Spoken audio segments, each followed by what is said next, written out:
día 16 de octubre de 2019 se abre la sesión. Con el objetivo de verificar la existencia del quórum, solicito a la diputada Janet Sánchez Verde que nos pase, por favor, lista de asistencia. Con su permiso, diputada presidenta. Por instrucciones de la presidencia, procedo a pasar lista de asistencia.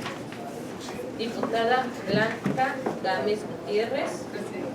Diputada Ana Carmen Estrada García. Diputado Jorge Carlos Soto Prieto. Diputada Marisela Sainz Morier. Diputada Janet Francis Mendoza Berber, presente. Diputada Ana Elizabeth Chávez Mata.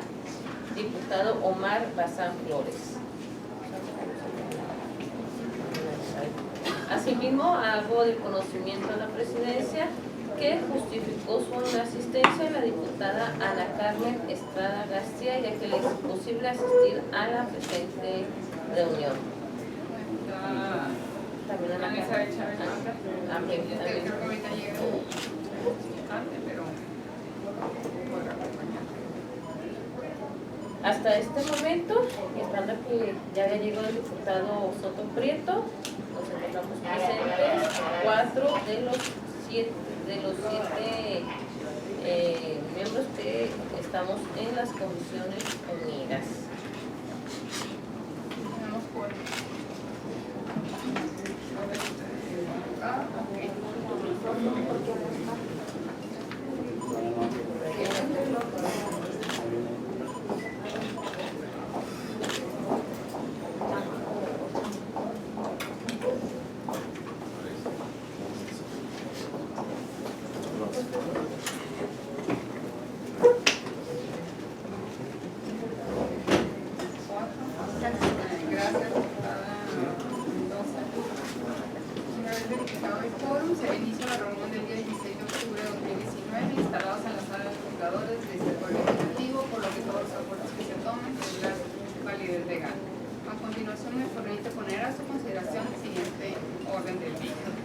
base de lista de asistencia y traducción de quórum, lectura y aprobación en su caso del orden del día, lectura y aprobación en su caso del acta de reunión anterior, análisis de la zona 23 relativo a la iniciativa con carácter de que esta fin reformar el Código Penal del Estado en materia de combate a la corrupción.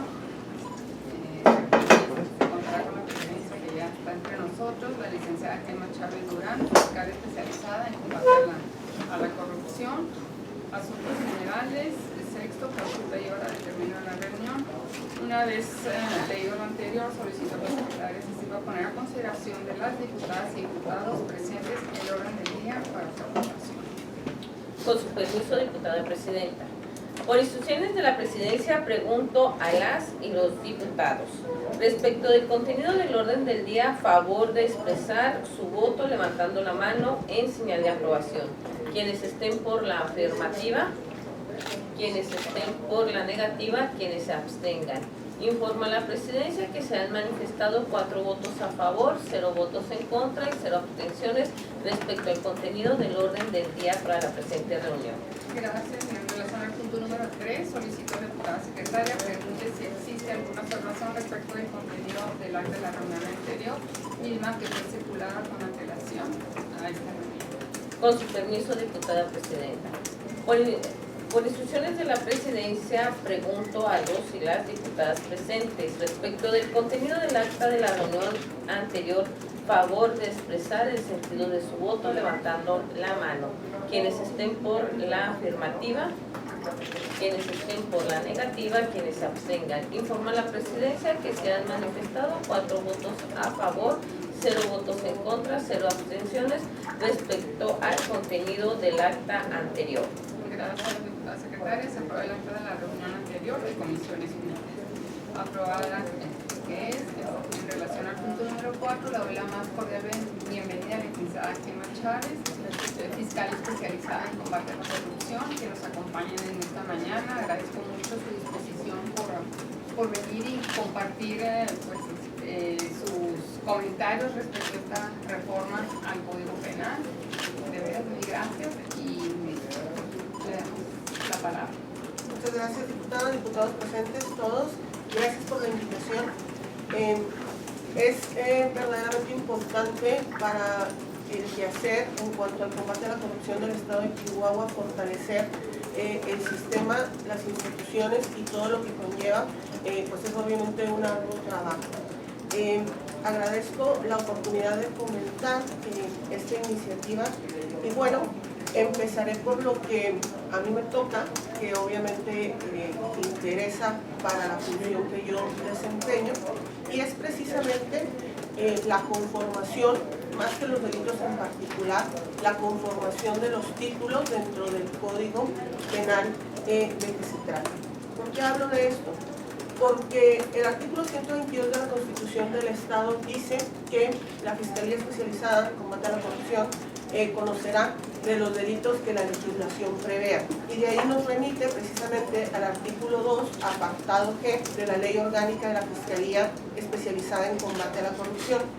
Esa ley orgánica dice que se entenderá por delitos, por hechos de corrupción, los contenidos en los títulos 17º y 19º. Esto es, los delitos cometidos por servidores públicos contra el servicio público y los delitos en contra del adecuado del desarrollo de la justicia cometidos por servidores públicos. Es decir, ambos títulos nos hablan de delitos cometidos por servidores públicos. Y por disposición legal se consideran todos estos delitos delitos por hechos de corrupción, lo cual es inexacto y me parece que esta es una buena oportunidad, como se tiene planteado, para establecer un capítulo en concreto que nos hable de delitos cometidos por hechos de corrupción. ¿Qué es lo que tenemos que hacer desde mi opinión? Tenemos que partir de la premisa de que todos los delitos cometidos por hechos de corrupción necesariamente implican un servidor público, al menos uno, además de particulares o bien personas físicas o morales, pero al menos implican un servidor público. Pero no todos los delitos cometidos por servidores públicos necesariamente son hechos de corrupción. ¿Qué es lo que esto nos permite concluir? Que hay necesidad de crear precisamente entonces al menos dos títulos. Esto es, los delitos cometidos por hechos de corrupción y los delitos cometidos por servidores públicos. ¿Cuál es el siguiente nivel de análisis? El siguiente nivel de análisis tendría que ser entender de estos dos títulos, el 17º y el 19º, cuáles van a ser contenidos en el de delitos por hechos de corrupción y cuáles van a ser contenidos en los delitos por servidores públicos. Y para ello ya tenemos un referente, ustedes lo conocen y de hecho se apoyaron para ello en esta iniciativa que puntualmente se presenta, que es el Código Penal Federal. El Código Penal Federal ya nos dice en términos exactos cuáles son los delitos que consideramos o se pueden considerar cometidos por hechos de corrupción. Obviamente el Código Penal Federal no lo hizo de manera caprichosa, sino que se basa en los instrumentos internacionales, en la doctrina que establecen qué delitos se considerarán como delitos por hechos de corrupción. Al respecto de los contenidos en el título 17º, esto es de los delitos contra el servicio público cometidos por servidores públicos, dejaría fuera el abandono del servicio público y la negación del servicio público. Estos dos delitos pasarían a ser delitos cometidos por servidores públicos, pero no delitos por hechos de corrupción. Y esto es importante porque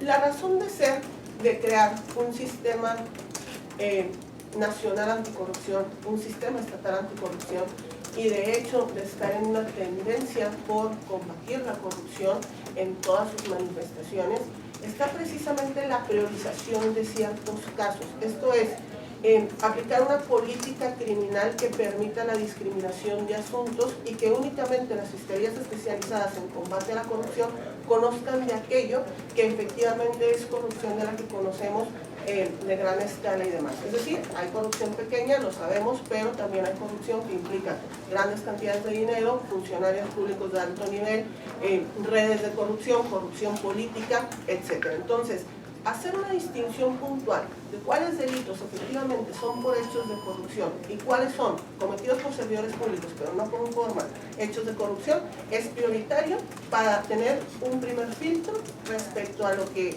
desde mi competencia me tocaría conocer y que es importante precisamente plantear.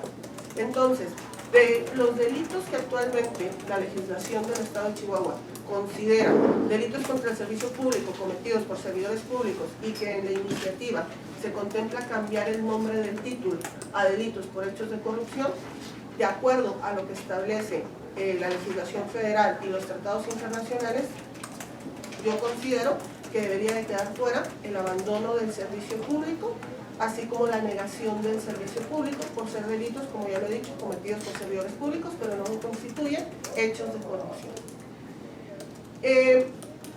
Es importante aquí llamar la atención de los diputados respecto a que la legislación federal sí considera como delito por hechos de corrupción el ejercicio abusivo de funciones. Y nosotros en el Estado de Chihuahua no tenemos tipificado ese delito como tal. Las conductas que la legislación federal contempla bajo esta denominación las tenemos subsumidas en otros tipos penales, como ejercicio, uso ilegal de funciones y ejercicio ilegal y demás. ¿Por qué es importante sacarlos de esos otros tipos penales y configurar el delito como tal de ejercicio abusivo? No solamente por un tema de armonía con la legislación federal, que de por sí es importante porque las tesis y las jurisprudencias que se van desarrollando a posteriori, pues obviamente resultarían inaplicables para nosotros si lo tenemos en una configuración diferente. Esto es importante, más que lo que acabo de mencionarles, por la siguiente razón. La Constitución Federal, el artículo 19, recientemente fue modificado y en el catálogo de delitos de prisión preventiva oficiosa se establecieron delitos por hechos de corrupción que serán, como lo acabo de mencionar, de prisión preventiva oficiosa, y son solamente dos. Uno es el enriquecimiento ilícito y el otro es el ejercicio abusivo de funciones. Si el Estado de Chihuahua no tiene tipificado como tal el ejercicio abusivo de funciones, resultaría imposible aplicar la prisión preventiva oficiosa, estemos de acuerdo o no en su aplicación, que esa es otra discusión que no es motivo de esta mesa, pero que al final ya es una regulación constitucional que establece que tratándose de corrupción, los delitos de enriquecimiento ilícito y ejercicio abusivo de funciones tendrán prisión preventiva oficiosa.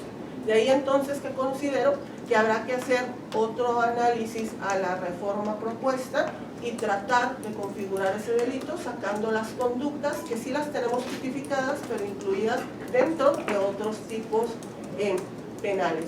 Esto es, digamos, como una cuestión introductoria o de apreciaciones generales que su servidora pudiera platicar en cuanto a la estructura que se antoja desde mi punto de vista y desde la intervención que yo tengo en la investigación y persecución de este tipo de delitos para hacerlo funcionar. En cuanto al fondo o al contenido de la reforma, creo que hay varias cuestiones que se pueden todavía trabajar y que se pueden puntualizar en aras de tener una codificación ejemplar tratándose de delitos por hechos de corrupción. Lo primero que quería dejar claro es esto: necesitamos distinguir entre los delitos por hechos de corrupción y los delitos cometidos por servidores públicos. Necesitamos dejar o quitar de tanto la Constitución como la ley orgánica esa disposición que dice que se entenderá por hechos de corrupción los contenidos en ambos títulos, porque es inexacto. No todos esos delitos son delitos cometidos por hechos de corrupción, y lo establece tanto la doctrina como los tratados internacionales e incluso ya nuestro Código Penal Federal.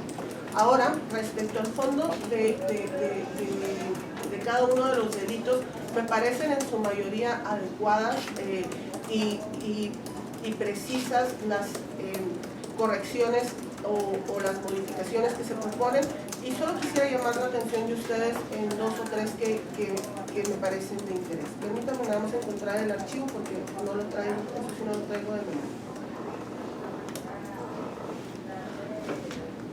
No sé si Ulises, aquí tenía una pregunta, perdón. Yo sé que hablo mucho y muy rápido, pero me interesa explicarme de la mejor forma.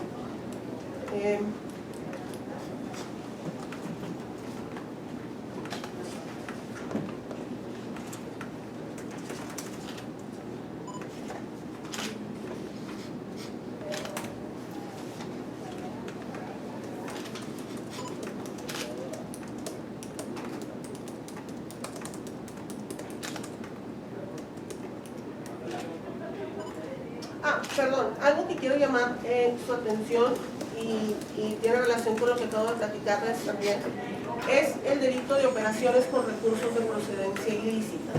El delito de ORPI, ni en la legislación local ni en la federal, está contemplado como delito, en el título 10º sería en la legislación federal, no está contemplado como delito por hechos de corrupción. Sin embargo, y lo pongo sobre la mesa porque no es un tema pacífico y requiere obviamente un análisis a fondo, pero el delito de operaciones con recursos de procedencia ilícita por su propia y especial naturaleza implica, como su nombre lo indica, recursos que procedan de la comisión de un delito.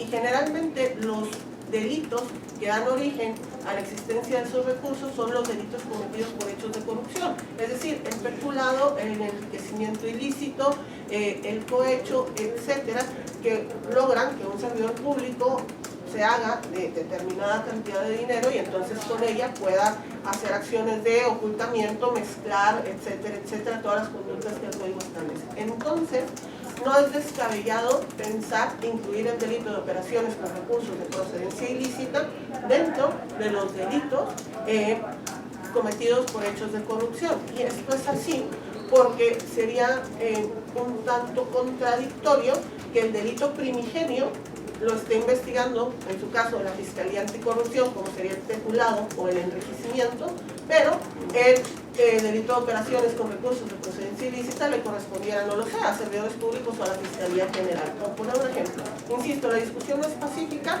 pero me parece importante porque al final, si bien es cierto, el bien jurídico tutelado del delito de operaciones con recursos de procedencia ilícita es de una amplia diversidad, porque puede ser la hacienda pública, puede ser el servicio público, puede ser el adecuado desarrollo de la justicia, pueden ser muchos los bienes jurídicos tutelados.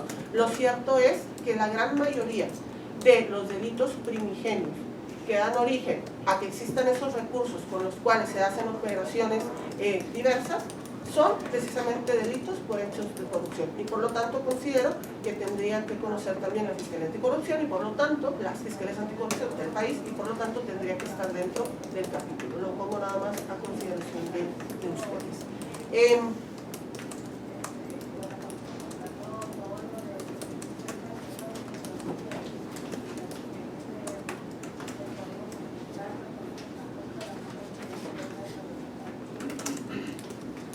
Muy importante me parece dentro del artículo 250 la inclusión de un párrafo que establece que se impondrán las mismas sanciones previstas por el delito de que se trate a cualquier persona que participe en la perpetración de alguno de los delitos previstos en este título o los dos subsecuentes.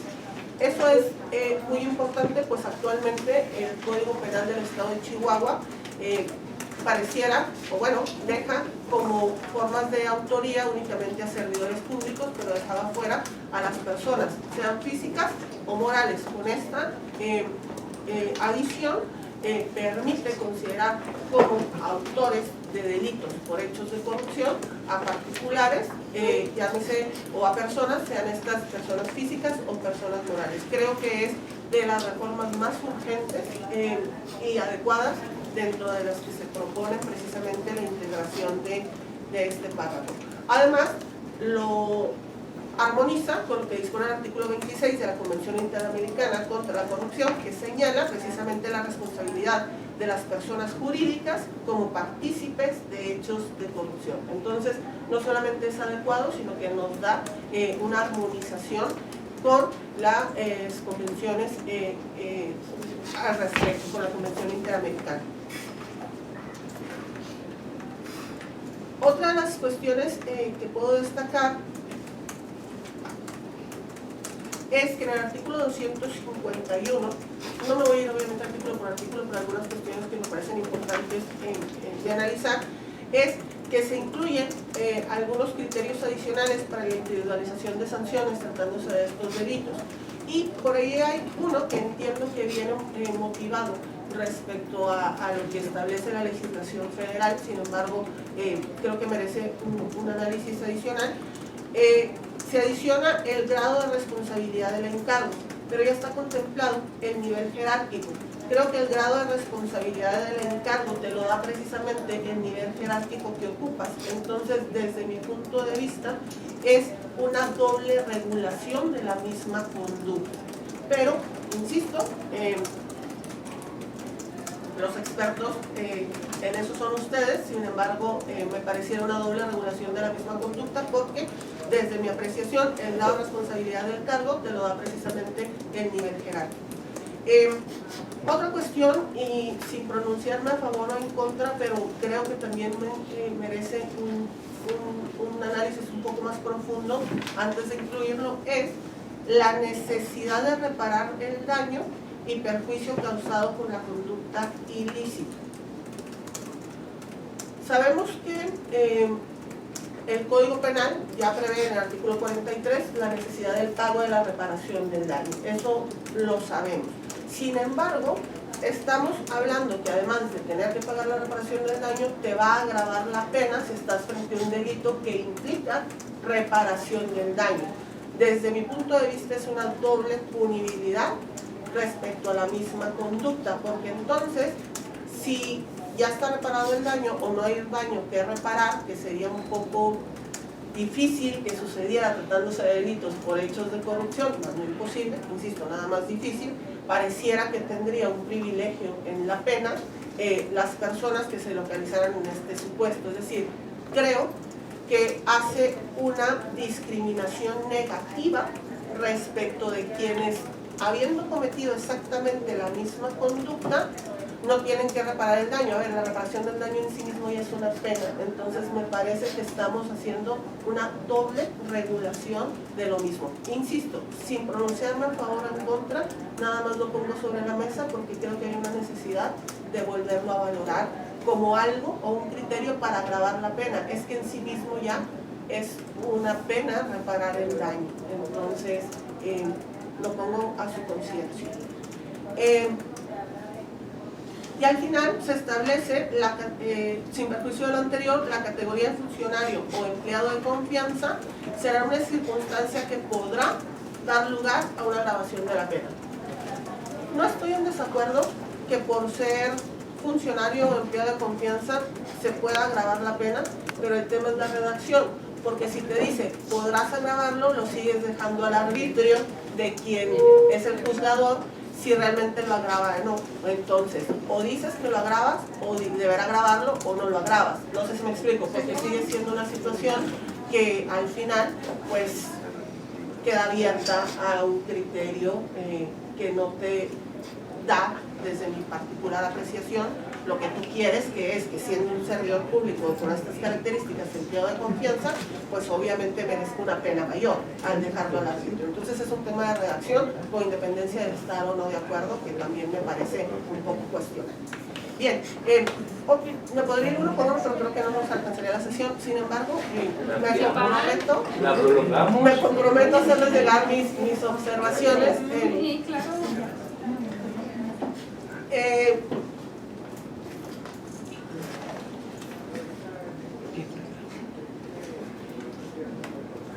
El artículo 252, que nos habla del tema de la inhabilitación, me parece adecuado, me parece puntual, puesto que el artículo 30 de la Convención de las Naciones Unidas contra la Corrupción deja precisamente abierta la puerta y al arbitrio de cada estado y obviamente de las legislaturas también locales el regular la inhabilitación como tal, y creo que se hace de la forma correcta. Entonces yo no tendría comentarios al respecto, insisto, legisladora no soy, pero me parece que está bien.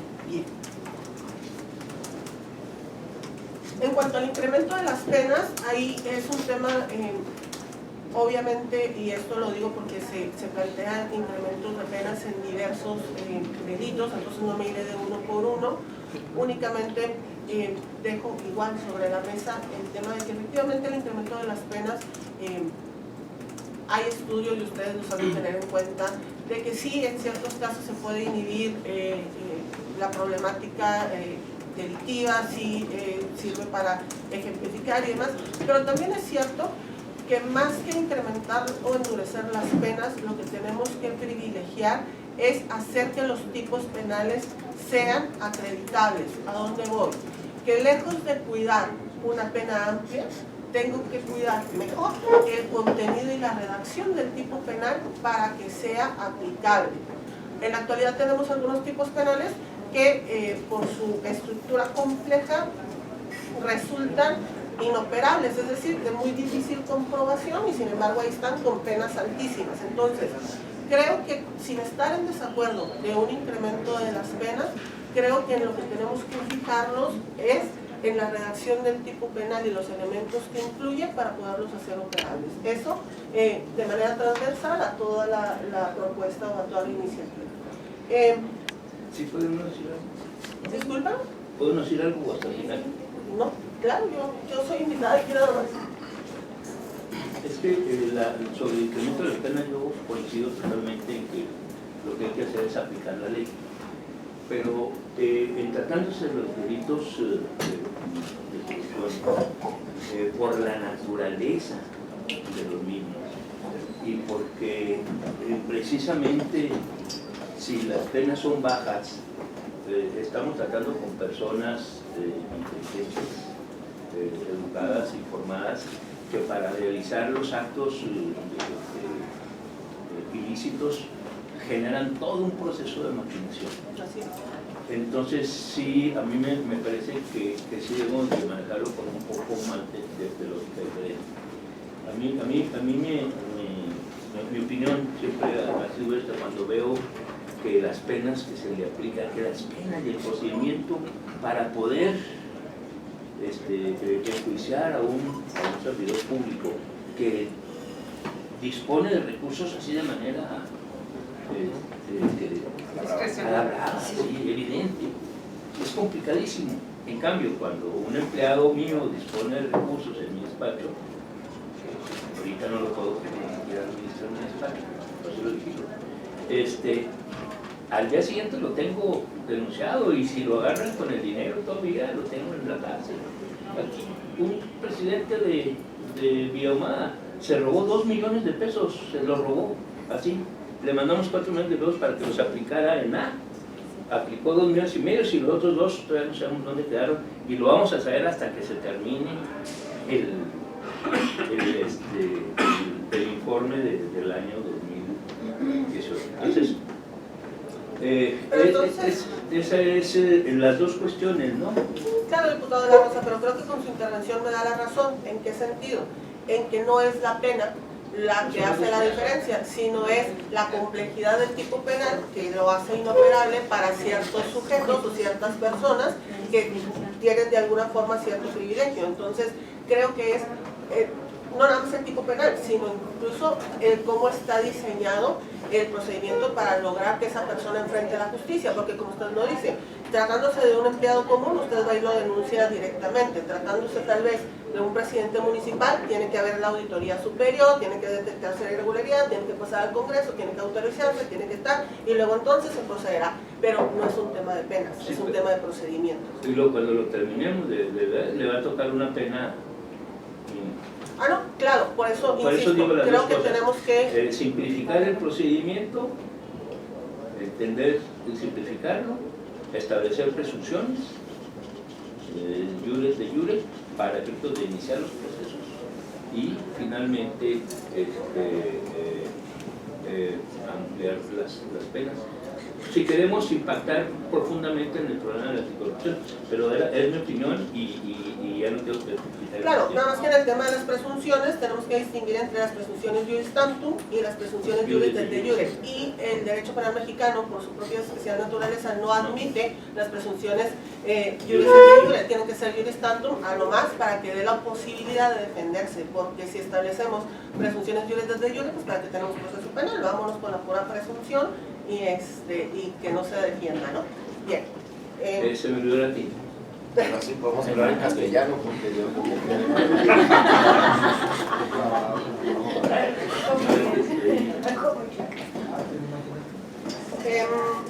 no sé, tengo 2 o 3 comentarios adicionales.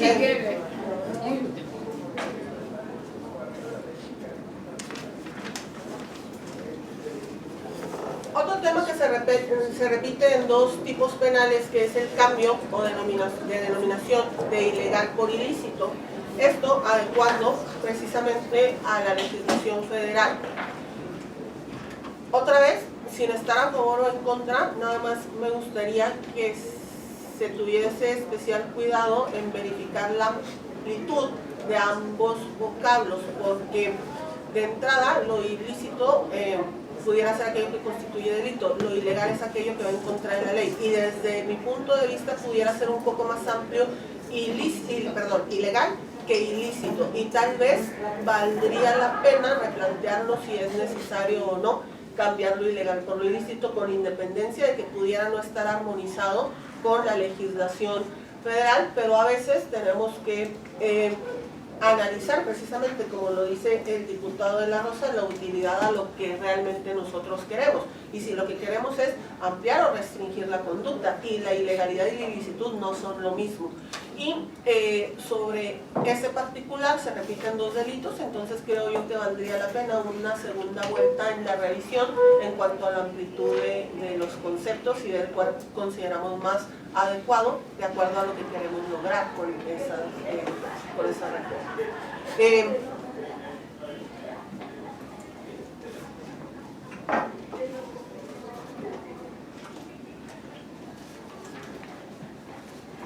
Bueno, eso se repite en el ejercicio. El procedimiento de penas, ya lo comentamos.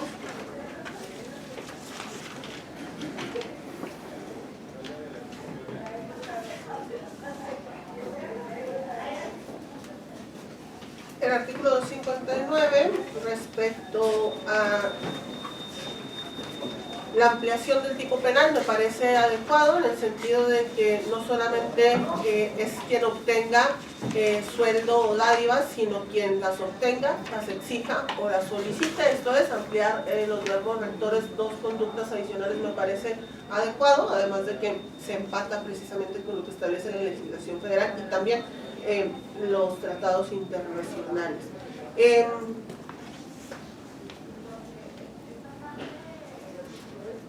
Uso ilícito o uso ilegal, la misma discusión.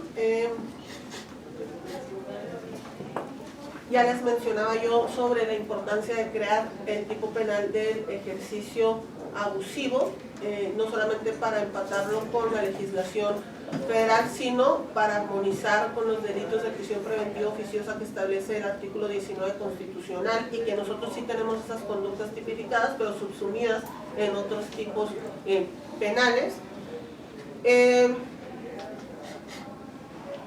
Sacar la negación del servicio público y el otro delito que les mencioné de los delitos por hechos de corrupción, porque no son delitos por hechos de corrupción, son delitos cometidos por servidores públicos.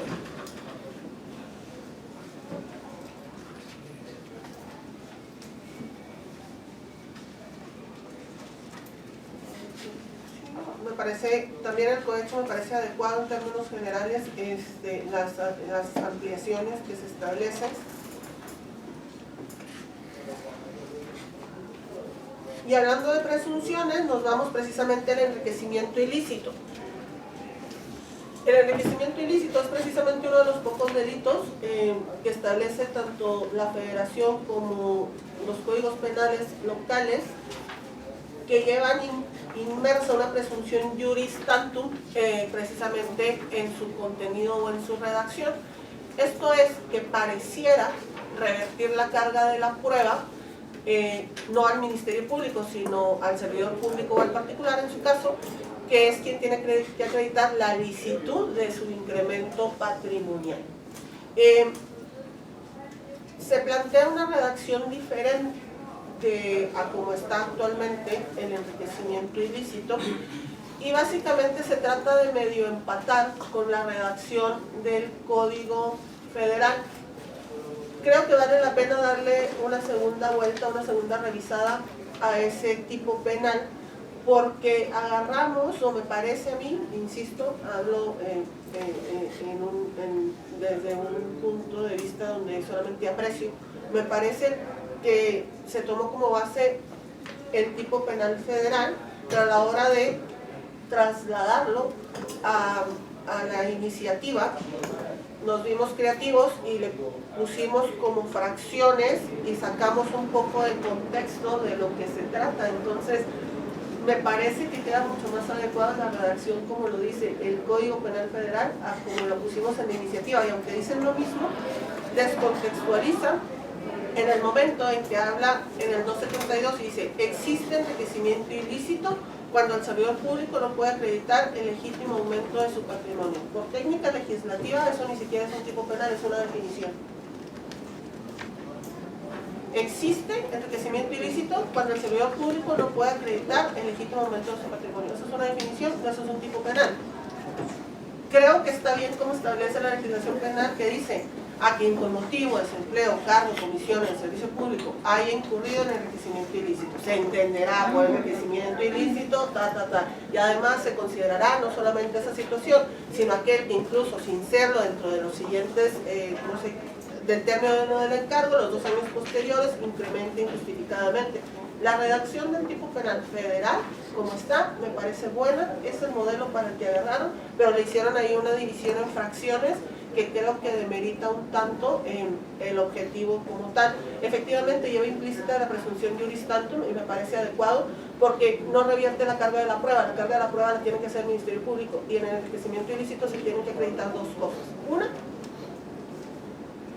que es que el servidor público incrementó sustancialmente, y ese es el término importante que no valdría, o que vale la pena, o podría valer la pena retomarlo, sustancialmente su patrimonio, pero no nada más aumentar sustancialmente el patrimonio es constitutivo de delito, tiene que darse un segundo supuesto. El Ministerio Público acredita que incrementó sustancialmente su patrimonio, pero que además lo hizo fuera de sus alcances en cuanto a los ingresos que pudiese tener, no solamente con servidor público, sino con participaciones de empresas, lo que ustedes quieran, donaciones, etc. Una vez que el Ministerio Público acredita que incrementó sustancialmente el patrimonio y acredita que esto es fuera de los alcances de sus ingresos, ahí es donde opera la presunción juris tantum, y entonces dice: se presume ilícito, o sea, ese patrimonio se presume ilícito, y es esa presunción la que tiene que destruir. Entonces no hay un revertimiento de la carga de la prueba, la carga de la prueba sigue siendo del Ministerio Público, tiene que acreditar esos 2 extremos, nace la presunción juris tantum, y es la presunción juris tantum la que tiene que destruir en su caso el servidor público o la persona que se esté defendiendo, ¿no? Entonces me parece bueno que se haga la reforma, pero me parecería un poco más adecuado en los términos en que está la federal y no con esa estratificación un tanto compleja que se establece en el tipo penal. Ya les había mencionado ORPI, operaciones con recursos de procedencia ilícita, que vale la pena analizar si cabe o no en los delitos por hechos de corrupción. Me parecería que sí, por las razones que ya les apuntaba. Y bueno, no sé, en términos generales eso sería como de entrada, y en un primer acercamiento, mis apreciaciones a vuelo de pájaro en cuanto a la iniciativa, que me parece muy importante, que me parece crucial que se concrete, que me parece que le dará certeza jurídica al sistema estatal anticorrupción.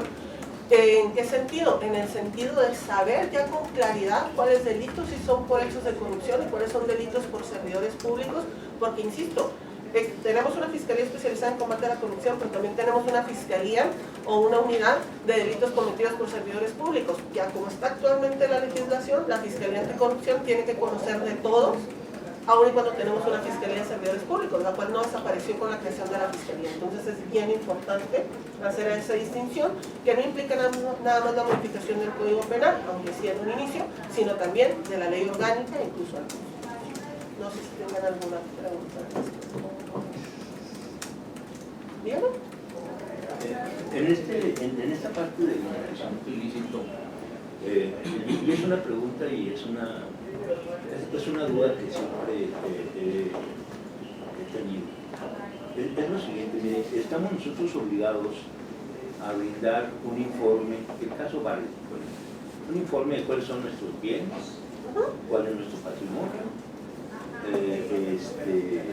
y cómo y cuáles son las empresas o donde estamos.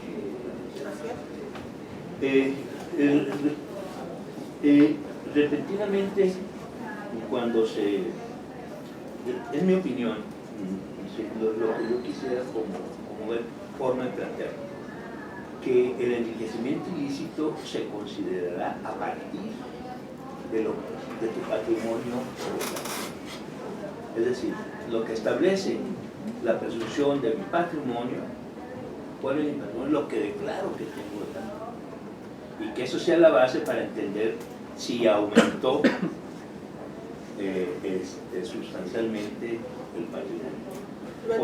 Porque he visto, bueno, yo he sido funcionario público muchos años y es muy fácil vivir con la tarjeta y comprobar todo lo que ingresé y todo lo que gasté. Es pero sencillísimo y comprobar los negocios que tengo en punto. Pero ya cuando se va a tratar de perseguir a alguien, resulta que es un mundo para poderlo, como dicen los cholos, que son cholos, atorarlo, ¿no? Porque no hay, bueno, si yo declaro, o sea, no hay la base anterior, pues por ejemplo Duarte salió con que no, pues es que otra vez que gané la lotería y se hizo una polla de agricultores y eso no lo había declarado. Y si la base para saber si aumentó o no el patrimonio es lo que declaras, ¿cómo pudiéramos hacerle si...? Déjame le hago dos precisiones al respecto porque entiendo lo que me plantea, pero no lo comparto en razón de lo siguiente. A ver, todos los servidores públicos tienen obligación de rendir declaración patrimonial. Y dentro de la obligación de rendir declaración patrimonial está la obligación de manifestar absolutamente todo lo que tienen en cuestión de ingresos, bienes, patrimonio, Okay. El no hacerlo o hacerlo de manera incompleto puede, por ese solo hecho, incurrir en una responsabilidad administrativa y dependiendo pudiera ser incluso hasta penal. Vamos a dejarlo hasta ahí, primero como para establecer la base de dónde voy a partir. Para el enriquecimiento ilícito, efectivamente, el Ministerio Público generalmente toma como base sus declaraciones patrimoniales y se hace una evolución patrimonial, ver cómo fue incrementando, cuánto iba teniendo y si se va justificando al respecto. Lo voy a platicar en términos muy sencillos. Yo veo que el señor, con todo lo que tendría que haber ganado, ganó 15 millones y incrementó su patrimonio en 80. Tenemos ahí, obviamente, un incremento sustancial, sí, y además no justificado con sus ingresos, también. Inmediatamente nace la presunción juris tanto y dice, todo lo demás es ilícito. ¿Sí me explico? O sea, ya eso es ilícito. Bien, ahora viene tu posibilidad de defenderte. Quien tiene que acreditar que no es ilícito es él. Ahora, si efectivamente acredita, porque estaba donado, porque se lo dio su abuelita, porque encontró un tesoro en el patio de su casa, no lo sé, pero no lo declaró. Pero hay manera de probar la licitud, se configurará otro delito, pero no enriquecimiento ilícito, porque él está acreditando la licitud. Que no lo haya declarado en su momento puede configurar otra cosa, no sé si me explico. Es que tenemos que entender esto, la obligación de rendir la declaración patrimonial fidedigna como esta y tal, determina una responsabilidad y determina incluso la posibilidad de un delito en sí mismo. Pero si con ello tú lo consideras como base para el enriquecimiento ilícito y hay una presunción de que es ilícito, pero si te la destruyen, no podrá ser enriquecimiento. No sé si me explico. ¿Por qué? Porque el tipo penal es muy claro y dice, se presumirá ilícito aquel incremento que no se justifique. Yo lo puedo justificar, que no lo haya declarado es otra cosa. No sé si me estoy explicando. Y nos podrá parecer injusto, porque pues bueno, al final veo a ver cómo lo justifico y a ver cómo le hago tal. Bueno, pero recordemos que la forma de justificar unos incrementos o unos bienes tal se vuelve complejo, porque tienes que darle intervención, no sé, a notarios públicos, depósitos bancarios, o sea, son cuestiones que necesariamente van dejando un rastro y que no puedes el día que tú quieres justificar solicitud crearlos de la noche a la mañana y decir, no, claro, yo lo tenía porque me lo había dado mi abuelita o se me olvidó. No sé si me explico, o sea, hay una complejidad en sí mismo, pero solamente quienes estamos inmersos en esto entendemos que la omisión de declarar bienes en la declaración patrimonial, donde de ahí voy a partir yo para un enriquecimiento, si yo después y de ahí presumir ilicitud, si en su momento el investigado, el imputado, acredita la legítima procedencia, entonces podrá ser otro delito, pero no enriquecimiento. No sé si queda claro en eso. Y ustedes mismos lo ponen en la propia iniciativa, dice que dándose esta circunstancia se configurará otro delito, pero no el enriquecimiento. O sea, creo que ustedes mismos lo ponen, digo, lo leí en algún... Bueno, bien. Ah, otra, perdón, se me dieron flachazos. Una cuestión importante. Nada más, ya se me fue.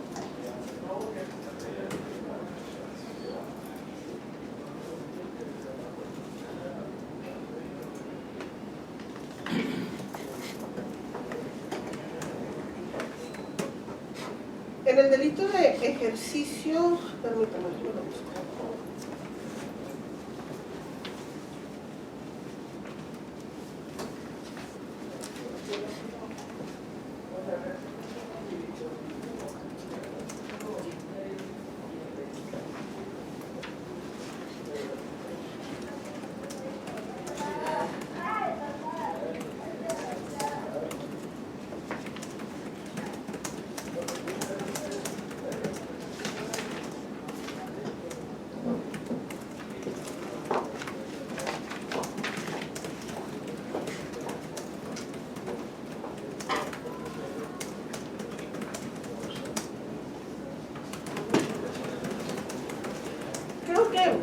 Ya que existe la posibilidad real de una reforma al Código Penal y aunque no está contemplado en la iniciativa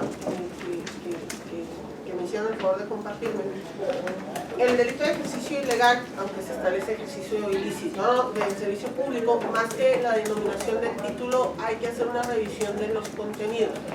Y en la fracción primera, comete el delito de ejercicio ilícito el servidor público quien ejerce las funciones de un empleo, cargo o comisión sin haber tomado posesión legítima o quien lo designe sin satisfacer todos los requisitos legales. El Código Penal Federal lo redacta de manera diferente y creo que me parece más adecuado, en razón de lo siguiente. Ejerce las funciones de un empleo, cargo o comisión sin haber tomado la posesión legítima. Se puede haber tomado posesión legítima, ejemplo, puede haber sido nombrado por el Congreso de forma legítima, pero no se reúnen los requisitos legales, ya que hay una disyuntiva, son dos supuestos diferentes. Uno es para quien lo ejerza, y acá dice, y el otro es para quien lo designe. Hay un problema con la designación sin satisfacer todos los requisitos legales, le falta las sabiendas. Porque ustedes, diputados, pueden designar o nombrar a un servidor público que no reúne los requisitos legales, pero ustedes no lo sabían. ¿Por qué? Porque él ocultó que no era mexicano por nacimiento, sino que era mexicano por naturalización. No sé si me explico, o sea, y se estarían situando en un supuesto de la comisión de un delito del cual pues obviamente no tuvieron ningún dolo porque no hay un conocimiento, o sea, no hay las sabiendas, ¿no? Que el elemento volitivo que sabiendo y conociendo de todos modos lo hago. No sé si me estoy explicando. Entonces, mi propuesta es o quitar la segunda parte o ponerle las sabiendas, pero la primera parte, que es para el servidor público que lo ejerce con conocimiento, no es nada más que tome posesión, que no haya tomado posesión de manera legítima, sino que no cumpla los requisitos para ello, porque yo, servidor público que me nombran, yo sí sé que no cumplo con los requisitos para ello, y aún así nado de muertito y dejo que ustedes me digan, e incluso el delito es para ustedes y no para mí. No sé si me estoy explicando. Y bajo esa perspectiva hay varios supuestos que se pudieran modificar dentro del delito de ejercicio ilegal, que más bien valdría la pena pues darles como una segunda vueltita, nada más como manera de ¿no? Pues nada, agradecerles. Un riesgo cuando se le cambia el nombre del delito. Cualquier cambio del nombre de la asignación del delito puede dar pie a que los que han sido ya sentenciados planteen que están frente a otra situación. Y si eso lo combinamos, o sea, si eso lo combinamos con modificaciones en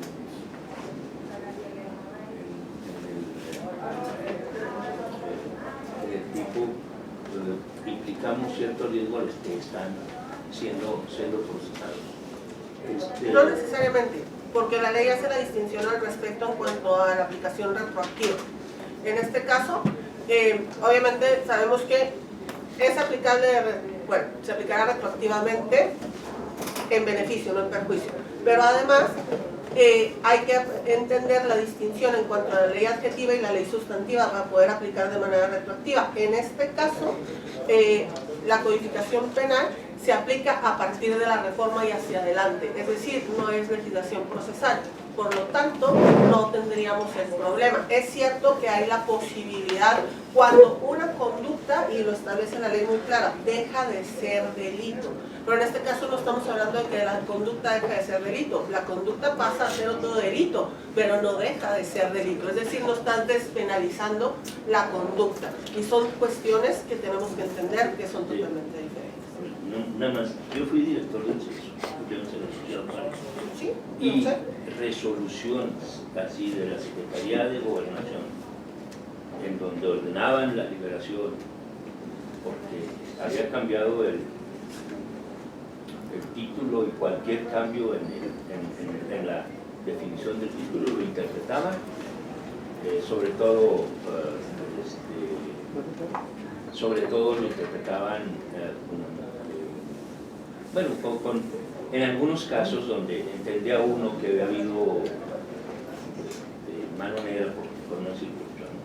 Entonces, sí, a eso me refiero, a que muchas veces busca uno cambiar una palabra por otra, como esta de ilegalidad por ilicitud, y abre, en la materia penal, abre uno canchas de discusión que ya van a tomar ser resueltos en otro. Pero la ley contempla la solución al respecto, insisto, aplica no nada más por el cambio de una palabra o por el cambio del título, sino cuando la conducta deja de ser delito. Y para ello se tienen que cumplir ciertos requisitos. Además, con la reforma constitucional en materia de seguridad y justicia del 2008, una de las reformas más importantes es que tratándose de ejecución de penas, ya no conoce o se le quita la posibilidad precisamente a la Secretaría de tener mano en estas cuestiones, y hay jueces especializados en ejecución de sanciones que son quienes revisan precisamente cuestiones preliberacionales o estas situaciones y que entienden precisamente el alcance de esta situación. Entonces creo que estamos limitados al respecto, y bueno, yo no dudo que haya jueces de ejecución de penas que puedan cometer alguna irregularidad, pero pues bueno, también para ellos hay un tema. Es decir, no podemos menospreciarlo más por lo menos o por un tema casuístico de posibilidades, ¿no? ¿Alguna otra pregunta por parte de los asesores? Adelante. Muchísimas gracias. No hay No es molestia, estamos para servirles. Ojalá que en lo que se requiera estamos en la mejor disposición de apoyar. A nosotros nos interesa muchísimo que esto quede en forma. Sí, muchas gracias. Oscar, pues sin duda alguna queremos darle las herramientas para su buen desempeño. Sabemos de su capacidad y por eso es que qué bueno que haya venido y nos enriquezca con estas observaciones, porque nos dice que realmente usted es la persona indicada para estar en ese lugar.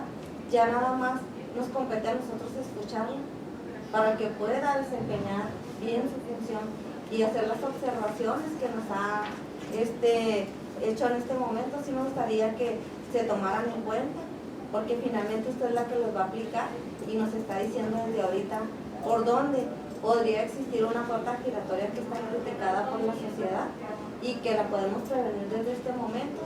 Sí decirle a la presidenta Blanquita pues que se tomen en cuenta, ¿verdad? Porque finalmente pues aquí está ya las observaciones para que no tengamos esa puerta giratoria en materia de anticorrupción que se daría sin hacer, si no hacemos estas observaciones para los abogados va a ser muy fácil pues sacar a mucha gente, ¿verdad? Y respecto a los tipos penales pues sí estaban como que en el limbo, pero hoy sí podemos hacer esa rectificación. Yo le agradezco, diputada, en sus palabras les agradezco la invitación, reiterarles el compromiso de la Fiscalía Especializada en Combate a la Corrupción de hacer el mejor de los esfuerzos, el mejor y el mayor de los esfuerzos por dar los resultados que la sociedad chihuahuense merece al respecto y reiterar una vez más que estamos en la mejor disposición de apoyar en esto y en todo lo que sea necesario, pues obviamente para beneficio de todos nosotros. Yo agradezco de nueva cuenta que haya accedido a esta invitación que le hicimos, Comisiones Unidas Anticorrupción y Transparencia. Realmente comentarle que por supuesto que esta presencia de ustedes obedece a este acto de colaboración institucional y por supuesto que se invitó precisamente para conocer sus puntos de vista y que lo que acabamos de escuchar sin duda alguna fortalecerá el análisis y la discusión interior de las comisiones. Yo le paso su recado con mucho gusto a la presidenta, que es la que la preside, la diputada Ana Carmen Estrada, la que preside Comisiones Unidas, y por supuesto que se tomarán en cuenta después del análisis y discusión interior de las comisiones. Muchas gracias por su presencia. No, muchas gracias. Esto ya no tomaría solicitarle a la diputada secretaria que pregunte a las y los asistentes si tienen algún asunto particular que se asunto general. Por instrucciones de la presidencia, pregunto a quienes integran esta comisión si existe algún asunto general a tratar. Bueno, pues siendo las 11:20 horas del día en que se actúa, se levanta la reunión. Muchas gracias por su asistencia a todas las personas que estuvieron esta mañana.